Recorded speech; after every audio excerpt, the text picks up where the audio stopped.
Hariom class 8। अगला paragraph. What do you think they saw, वे जब वे देखे तो क्या चाहते हैं। They waited for a long time, nothing happened. They got very tired of waiting for something to happen. Just then the clock struck 12.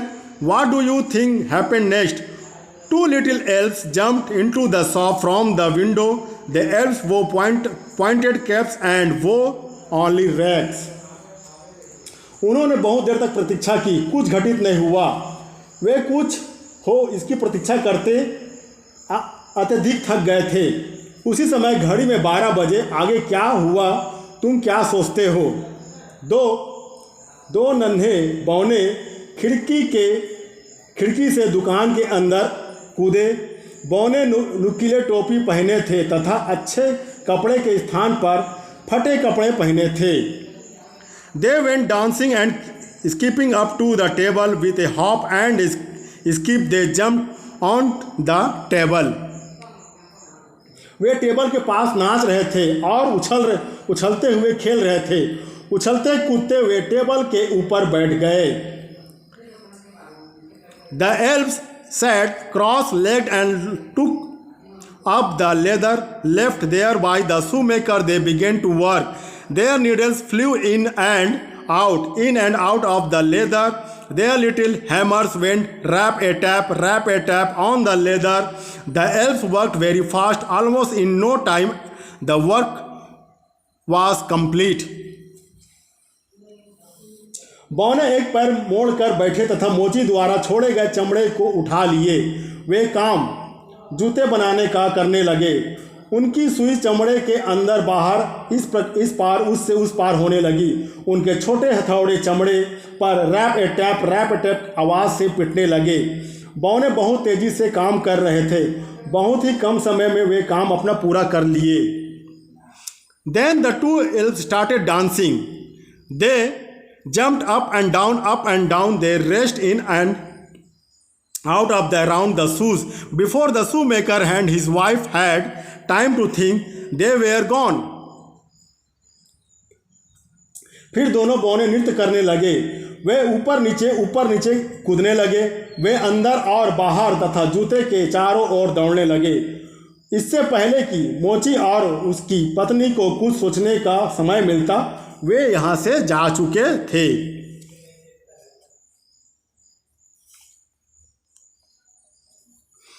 Next morning, the husband and wife made up their minds to do something for the little elves. The shoemaker said to his wife, "What can we do for the nice little elf?" His wife said, "The elves did not have good clothes. They wore only rags. I shall make them a little coats and trouser to wear." "That will be very nice," said the shoemaker. "I will make tennis shoes for the good elves. Their little feet were bare." अगले दिन पति पत्नी ने उन्हें बौनों के लिए कुछ करने का मन बनाया। मोची अपनी पत्नी से बोला, "हम प्यारे नन्हे बौने के लिए क्या कर सकते हैं?" उसकी पत्नी बोली, "बौनों के पास अच्छे कपड़े नहीं थे। वे फटे कपड़े पुराने पहने थे। मैं उनके लिए पहनने के लिए छोटे छोटे कोट और ट्राउज़र पैजामा बनाऊंगी। यह बहुत अच्छा है। मैं उन बौनों के लिए छोटे छोटे जूते बनाऊंगा। उनके छोटे पैर खुले हुए थे। मोची ने कहा। So the shoemaker and his wife worked and worked. When the cloths and shoes were ready, they were put on the table. The shoemaker and his wife again hid behind the curtain. They waited silently once again. When the clock struck 12, the elf jumped into the shop from the window. इस प्रकार मोची और उसकी पत्नी काम करने लगे। जब कपड़े और जूते बन गए, वे उन्हें टेबल पर रख दिए। मोची और उसकी पत्नी पुनः पर्दे के पीछे छुप गए। वे शांति से प्रतीक्षा करने लगे, इंतजार करने लगे। एक बार फिर जब घड़ी में 12 बजे, बौने खिड़की से फिर कूदकर अंदर आए।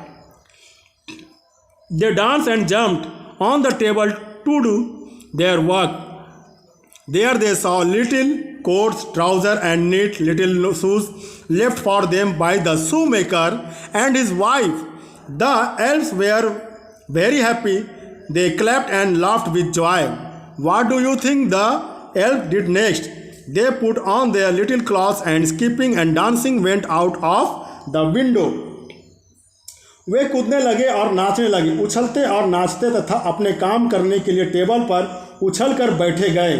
वहाँ वे मोची और उसकी पत्नी द्वारा छोड़े गए कपड़े, पैजामा तथा स्वच्छ छोटा जूता बना हुआ देखा। बौने बहुत खुश हुए। वे खुशी से ताली बजाने लगे और हंसने लगे। तुम क्या सोचते हो बौनों ने आगे क्या किया? वे छोटे कपड़े को पहने और उछलते हुए तथा नाचते हुए खिड़की के बाहर चले गए। The little elves near come back again, but the shoemaker and his wife always had good luck. They grew richer and lived happily ever after. नन्हे बौने फिर कभी वापस नहीं आए, किंतु मोची तथा उसकी पत्नी की किस्मत हमेशा के लिए चमका गए। वे धनी और धनी होते गए तथा बाद में हमेशा तथा वो सदा प्रसन्न रहने लगे।